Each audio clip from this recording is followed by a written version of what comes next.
Welcome back to Inside City Hall. Last month, Mayor de Blasio unveiled a 10-year plan to turn around our city's financially burdened housing authority.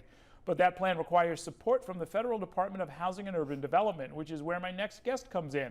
Holly Light oversees New York in her role as Regional Administrator for the U.S. Department of Housing and Urban Development. She joins me now in the studio to talk about the role the government will play in making sure New Yorkers have access to public and affordable housing. Welcome back to the program. Good to see you. Thank you, Earl. The next generation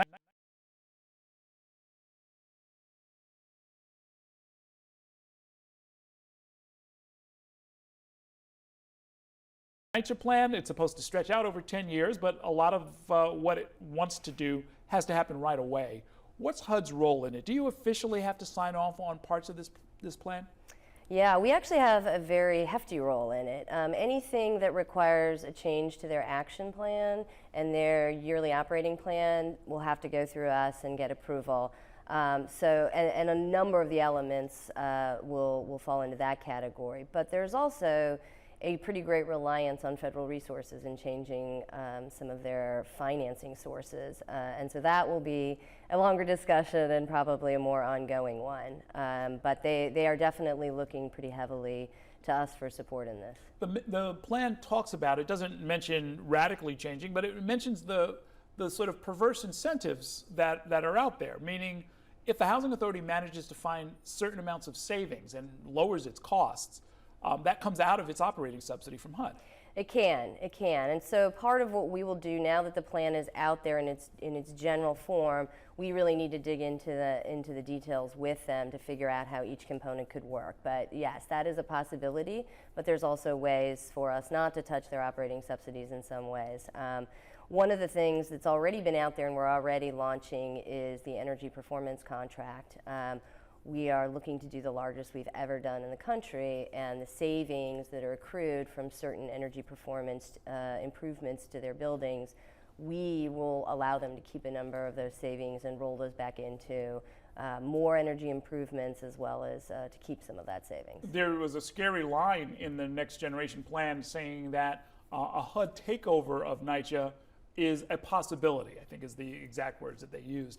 I've seen what goes on in some other places. I did some work, in fact, at the Chicago Housing Authority when they were in sort of a federal conservatorship, after which they knocked down all of the housing projects on the State Street corridor.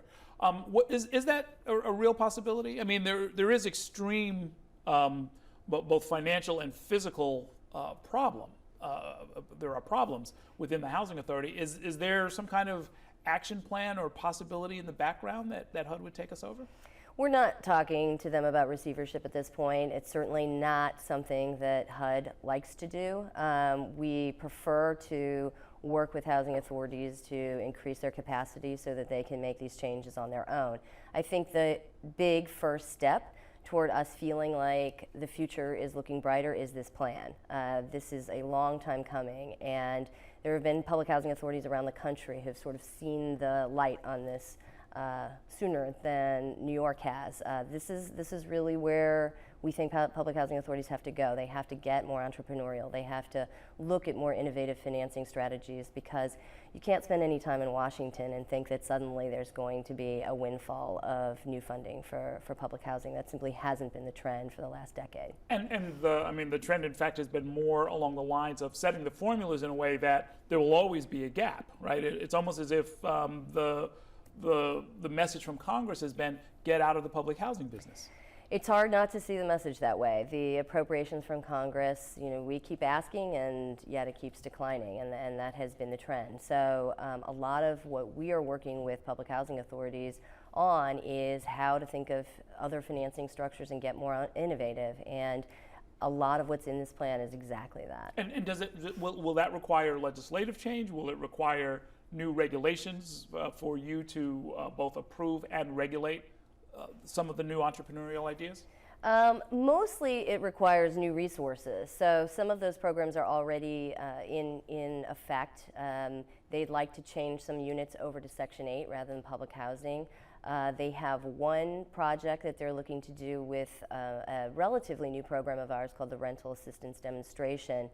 This is a program that we're working with Congress on a pilot basis still, but We've approved about 1,400 units of NYCHA housing to start thinking about transferring that over. And what RAD is, it's sort of a hybrid of public housing and Section 8, such that you have Section 8 funding, which is a much more reliable source of funding than public housing funding has been in recent years, but you retain many of the tenant protections and the longevity of public housing. So we're looking at that as a tool, as well as traditional Section 8, and we're going to really be working with them development by development to figure out what's the best tailored approach. And this is something that, I mean, the whole idea of this 10-year plan and the new entrepreneurial ideas is to maintain what is really the largest stock of affordable housing in the city by far.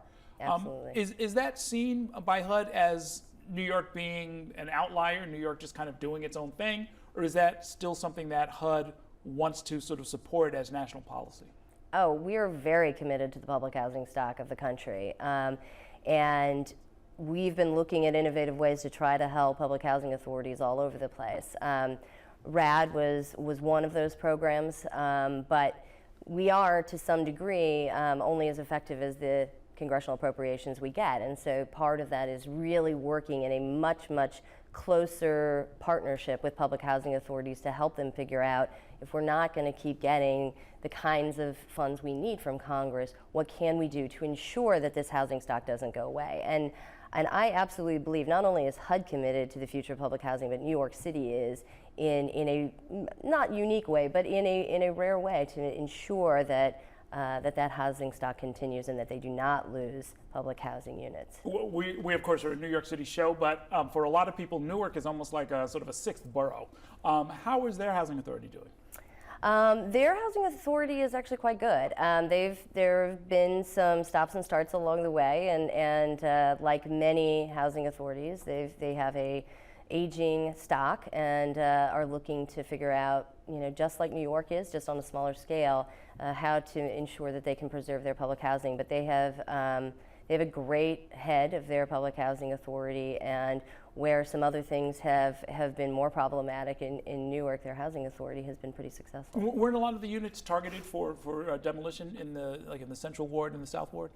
Yeah, Newark, as well as other places really throughout Region 2, which is New York and New Jersey, have taken on Hope 6 and other financing strategies much more than New York City has. So to some degree, they are a little ahead of the game in looking at a panoply of different options for what you do if you have aged housing stock. In some cases, the reality is that demolition and redevelopment of those units is the best solution, because you're just throwing good money at bad if you keep trying to keep the same stock at some point. So Newark and others have looked at that and used that as one piece of a larger toolkit. Okay, and if you hear any good ideas over there, please bring it across the river, and we'll see if it can work with NYCHA. Thank you so much for coming by tonight. Thanks for having me. Okay, we're going to take a short break now. Still to come, the clock is ticking in Albany as the legislative session winds down. So what pieces of legislation can we expect to see addressed?